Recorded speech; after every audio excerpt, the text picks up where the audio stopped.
What's up guys, welcome back to the Green Hulk Garage. We're going to be getting the Fuel Tech system installed on this RX PX 325 today. For those of you that do not know, the 325 ECU is completely restricted. No one has been able to get into the ECU yet and start tuning it, so your only option is to go with a standalone ECU. Now Fuel Tech makes a really nice ECU with a plug and play harness, and that's what we're going to be installing on this. This is definitely going to be a little bit more advanced, so if you're completely unfamiliar with tuning, I would not recommend that you do this yourself. Bring your ski to someone that's capable of installing this and tuning it in order to avoid destroying your engine. Just because you can buy the Fuel Tech system doesn't automatically make you a tuner. Definitely need a little bit of experience with this, so be mindful of that. If you guys come over to the workbench, we're going to take a look and unbox everything that we had coming from Fuel Tech. We did go with the FT550 ECU. This is going to plug right into the Fuel Tech harness, and it also includes a display. So I am going to mount this in the factory dash location because I can customize this to show me all the engine parameters I want. Where on the factory dash, you're really just limited to speed and RPM, and we'll be monitoring much more than that on this display. We also have the EGT4, and this is going to allow me to monitor exhaust gas temperatures. This is a new engine and a new platform, and we're going into new territory with this. So I really want to monitor EGTs just for my own safety. This is going to allow us to stay on top of things and thoroughly understand the new engine that CDU has came out with. Now to run the EGT sensors, I am using this Riva Racing exhaust race plate. So this will sandwich between the exhaust manifold and the engine, and you will get a little bit of a performance increase with this. It does help out the flow, and it also has an EGT port in each cylinder. So this will be the main part that's allowing me to monitor the exhaust gas temperatures on this new engine. Over here we got the Fuel Tech plug and play harness. This is a really nice piece. I have no complaints. You definitely get what you pay for. With this harness you will have to use an igniter if you're using the OEM coil. I just use this 3-channel OEM style igniter. You can use a Fuel Tech one, which is a little bit more expensive, but this one has always worked fine for me. We've got the 3 EGT sensors. This will go into the race plate and plug into the EGT4. We also have this map sensor line. So the factory CDU map sensor maxes out at about 21.5 PSI. Eventually we will be running more boost than that, and this will allow me to monitor those boost pressures right through the Fuel Tech ECU. We'll open up these boxes, see what's inside. You know, I really have to give it to Fuel Tech. Their packaging is top notch. You're buying into a premium product, and it feels that way when you open it all up.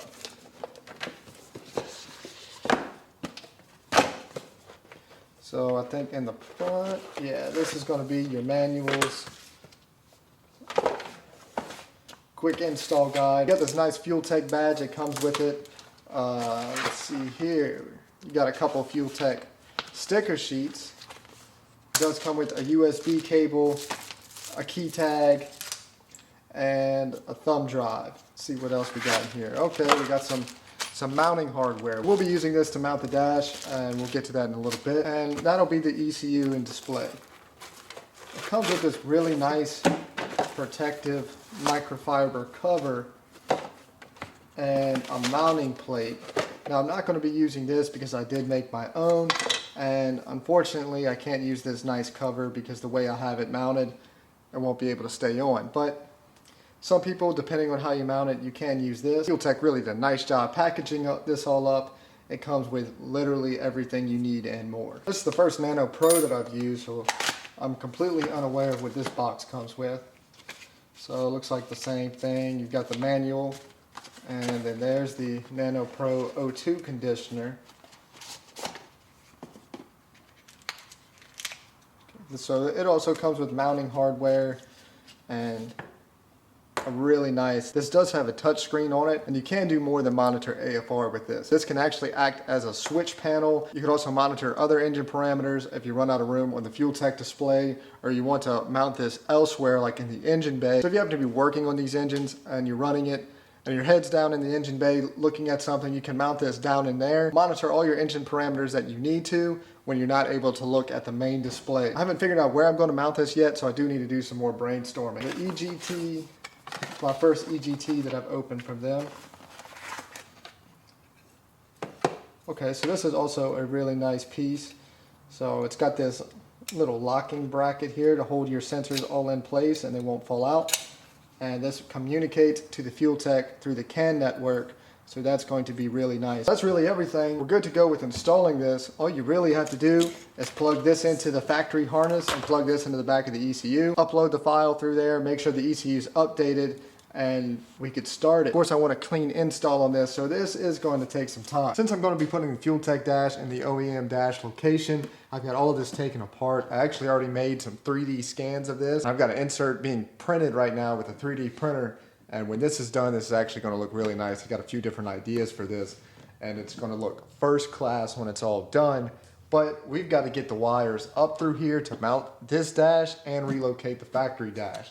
So I'm thinking I'm going to make a bracket that's going to mount the factory dash in this location, but we still got to get the wires up here. We'll remove these side panels so we can get access behind here and see what we're working with. This is actually pretty easy. You've just got this little clip here, a screw right here that uses a T30 Torx bit, and this will literally just pop forward and come off. What I ended up doing here is I removed the bulkhead for the time being, and then I removed the factory ventilation tubes that go all the way down to the bottom of the hull.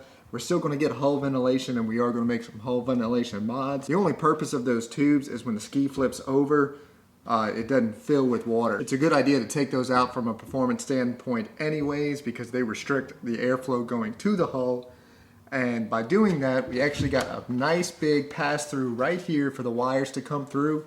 It's already got a grommet on it, so we don't even have to drill a hole. The wires will come right through here and to the factory dash location. I already unplugged the factory ECU, so the Fuel-Tech harness is going to come right out through here and plug straight into the factory harness. I mean, it's literally that easy. All the basic Fuel-Tech stuff has been plugged in. I still need to go in and add the CANDO Pro GPS module so we can monitor true GPS speeds on the dash and log it. And I also need to add the EGT sensors, but we got everything required to start this ski plugged in. But before we do that, we need to make sure the ECU has been updated, and we need to upload the base tune file for this ski. So we'll come over here to the ECU updater tab, update it, and sure enough, we do need to update this ECU. So click this update button, and it's going to run through the process. Then we'll come back, put the base tune file in it, and try to get the ski started. Now that the ECU is updated and the correct base tune file is loaded into the ECU, we can go ahead and try to start this up. If everything works as it should, we'll proceed with the install, putting the EGTs in, wiring the CANDO, and then putting in the dash insert that I have made. We're going to get the ignition turned on and try to fire it right up.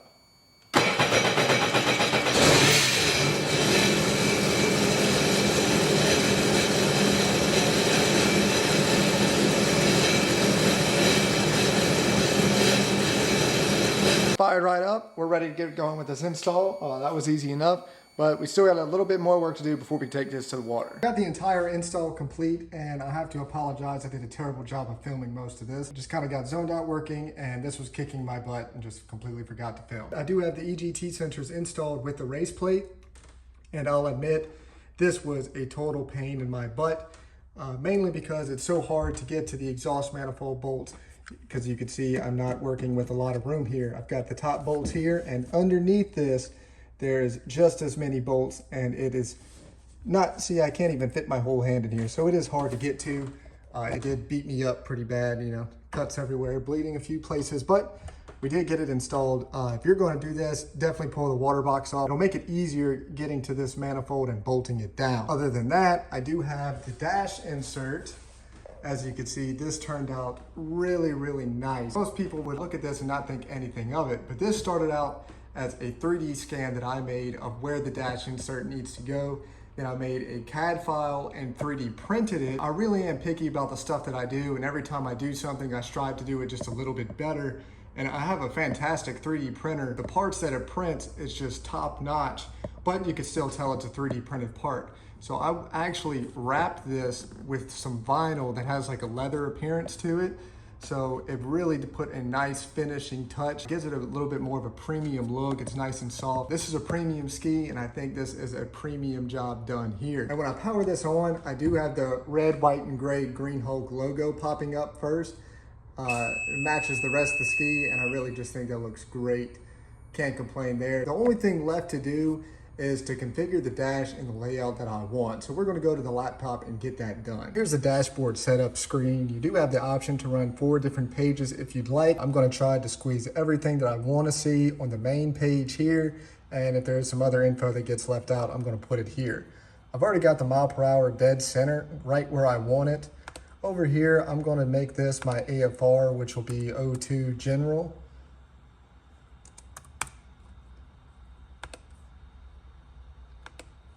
And we're going to make this nice and big as well. make it easy to see. The important stuff I want big. Here we're going to put manifold pressure.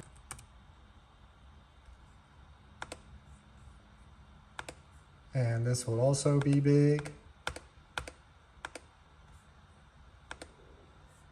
This one, directly under O2 General, I like to put my O2 correction, which is going to be the percentage of correction that the O2 closed loop makes to the main fuel table. So I could easily see, like if I'm cruising around and it's adding 2% fuel or taking 2% fuel away, I'll be able to see that. And of course that'll appear in the data log as well. Now I'm gonna go to some smaller ones here. I'll go to here, I'll put engine coolant.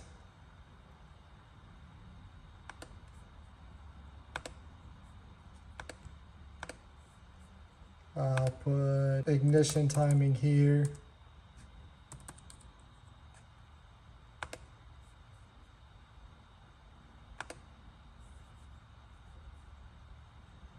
Fuel pressure.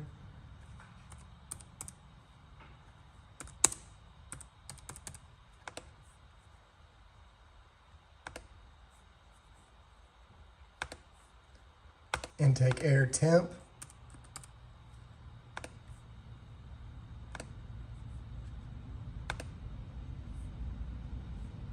And we're gonna make this one a little bit smaller so I can fit one more thing. I wanna put trim all the way to the left. That'll be good.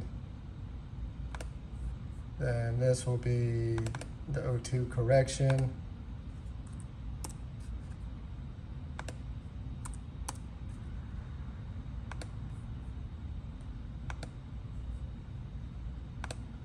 And down here, we're gonna put EGTs.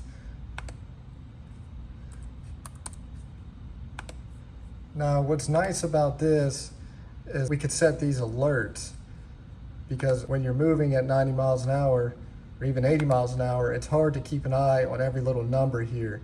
So we're gonna have this alert me at 1350 degrees. That way that'll pop up in red if it's getting a little hot. We'll do that for all of them. This will be cylinder 2.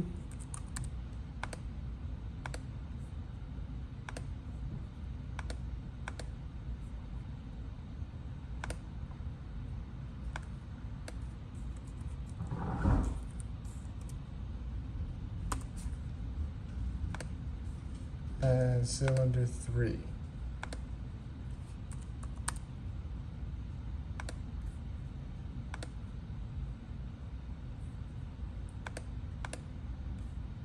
Again, we're going to activate an alert over 1350. These will appear, this entire box, red if it gets hot. And we could go into any of these and set an alert. You want it to alert below a certain level or above a certain level, it'll all do that here.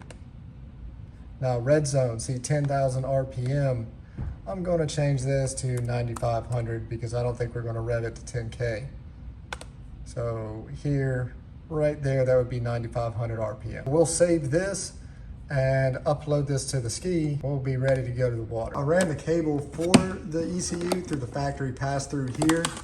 This is just for the time being. I did order a panel mount that'll replace this and it'll look like just a generic USB port. Plug into that and you'll connect to the ECU. That did not come in time, so this is just what we're gonna do for the time being. So we'll just plug it right on in. And right ECU. This will be to map 1. You can store 3 different maps in here for various reasons.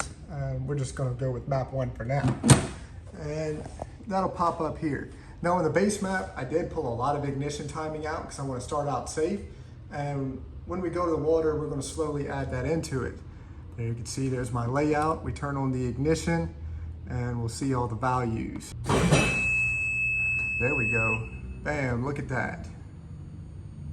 Yeah, this is going to be sweet. I'm ready to get to the water and try it all out and get to tuning it. In the next video, we'll be at the water tuning this. Like I said, I pulled out a lot of ignition timing just to stay safe the first time out. We'll slowly add that in, so I'm not expecting to be super fast right off the rip. I'd rather be a little on the safe side and slowly get more aggressive with it just to make sure everything's 100%. I'd like to thank all of you for watching. Please like, comment, and subscribe, and I'll catch you guys in the next video.